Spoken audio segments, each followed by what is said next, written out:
जैसे ही आँख खुली, रितिका ने देखा कि वह किसी होटल के कमरे में है।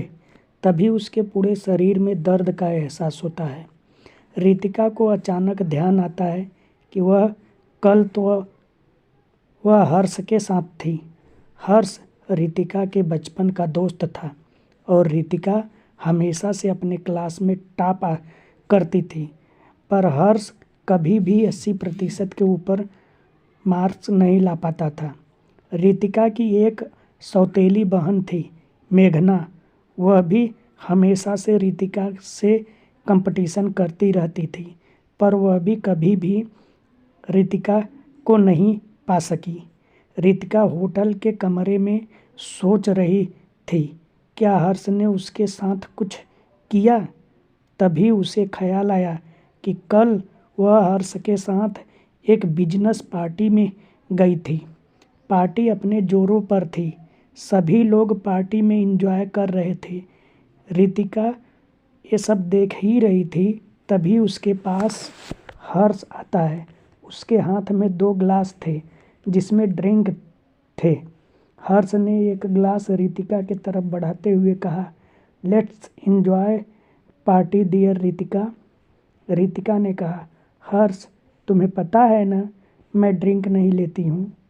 हर्ष ने कहा, मुझे पता है कि तुम ड्रिंक नहीं करती हो, इसलिए मैंने तुम्हारे लिए फ्रूट्स जूस लेकर आया हूँ। अब इसे तो पी ही सकती हो।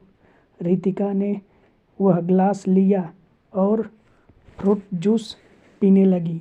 थोड़ी ही देर में रितिका को ऐसा लगा जैसे उसके शरीर में आग लग गई हो। पूरा बदन गर्मी से तपने लगा।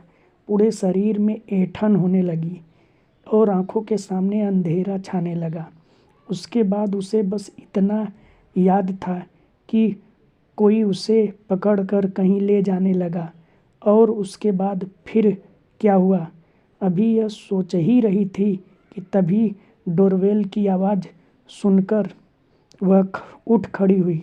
जैसे ही वह बिस्तर से उठी, उसे एहसास हुआ कि उसके कपड़े उसके शरीर पर नहीं हैं। उसे एक झटका लगा कि क्या हर्ष ने उसके साथ ये सब किया। तभी डोरबेल फिर बज उठा। इस बार अपने ख्वाब से बाहर आकर उसने अपने कपड़े पहने और जल्दी से दरवाज़ा खोला। दरवाजे पर उसकी बेस्ट फ्रेंड स्वाति खड़ी थी। स्वाति को देखकर रितिका फूट फूट कर रोने लगी और उसे बताया कि हर्ष ने उसके साथ क्या किया। ये सब सुन स्वाति थोड़ा कन्फ्यूजन में थी। उसने तुरंत रितिका को रोका और कहा, रितिका ये क्या बोल रही है तू? अगर हर्ष ने ऐसा किया है तो वह क्यों मीडिया को इस होटल में जो कुछ हुआ वो सारी बातें बता रहा है? रितिका ने हैरान होकर पूछा, क्या ये तुम क्या कर रही हो स्वाति? पर हर्ष ऐसा क्यों कर रहा है? मुझे नहीं पता, स्वाति ने कहा। दोनों वहाँ से निकल गए और जल्दी जल्दी स्वाति के हॉस्टल वाले कमरे में जाकर टीवी ऑन किया और न्यूज़ चलाया। न्यूज़ की हेडलाइन पढ़कर रितिका हैरान थी कि उस पे लिखा था, जयनगर के मशहूर बिजनेसमैन सिंघानिया की बेटी रितिका सिंघानिया किसी और मर्द के साथ होटल मून पैलेस में रात गुजारी और उसमें रितिका की फ़ोटो साफ दिखाई दे रही थी, पर साथ में कौन था उसका चेहरा साफ नहीं पता चल रहा था क्योंकि वह पीछे के साइड खड़ा था। रितिका ने गौर से उस अनजान व्यक्ति की तरफ देखा, मगर उसे वह अनजान ही लगा।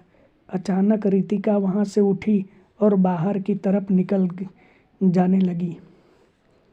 यह देखकर स्वाति ने पूछा, कहाँ जा रही हो रितिका? रितिका ने कहा, मैं हर्ष के पास जा रही हूँ। यह कहकर वह वहाँ से निकल गई और हर्ष के ऑफिस में उधर मेघना और हर्ष एक दूसरे की बाहों में खोए हुए थे। मेघना बोली, हर्ष क्या तुम सच में मुझे इतना प्यार करते हो कि मेरे कहने पर तुम उस 2 कौड़ी की बिना दिमाग वाली रितिका को 500 करोड़ रुपए में बेच दिया? हर्ष ने कहा, सब तुम्हारे सामने है जाने मन। उधर रितिका जब हर्ष के मुँह ऑफिस पहुंची तो उसे एहसास हुआ कि अंदर कुछ तो गलत हो रहा है। वह बाहर खड़ी होकर उन दोनों की बातें सुनने लगी।